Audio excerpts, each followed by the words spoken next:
What's up, guys? Your man Chef from Off the Dome back in for another video. Today we're talking about the Richmond Rally and everyone's fears on it.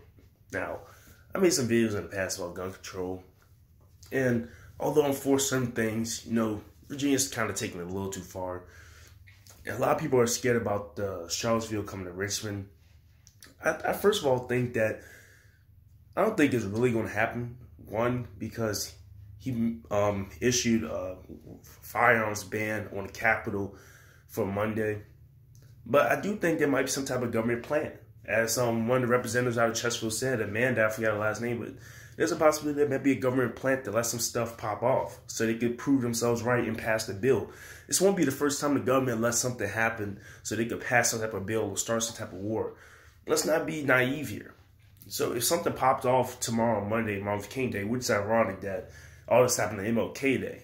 That part is ironic, and that part probably is, more of the white nationalist part of it. I give them that.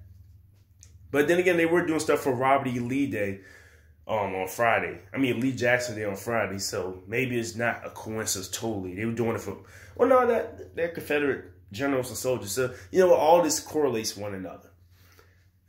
I get people's fears, and a lot of these groups have been said to want to harm other minorities and stuff like that. But this kind of goes more to the reason why people should be able to have their guns. To all the minorities out there, why would you wait for your majority white police officers and military to come save you from other groups of people? Why not be strapped and packing yourself and keep your own family safe? What's the point of waiting for outside forces to help you when 9 times out of 10, when you see it every day in your everyday life, when a crime happens, police take 20 to 30 minutes to get there. Imagine if there's 10,000 plus, if y'all want to go by what the media says, neo-Nazis, white supremacists, and white nationalists. If you had 10,000 plus of them in your city, and although they might not be armed, you still have more manpower than you coming at you at once. Would you want to wait for the police to come help you and get through all that trouble? Or would you want to be able to defend yourself? 2, Ralph Northam and his continuous restrictions on firearms is getting people on his, getting them in the rise. And I understand why. It's like he's entrenching more and more in your Second Amendment rights every single day. And the General Assembly, it seemed like they're not stopping them. It seemed like they just want to let it happen. That's another reason why a lot of people are up in arms, and people should be able to have the right to carry what they need to carry. So that's another part of it.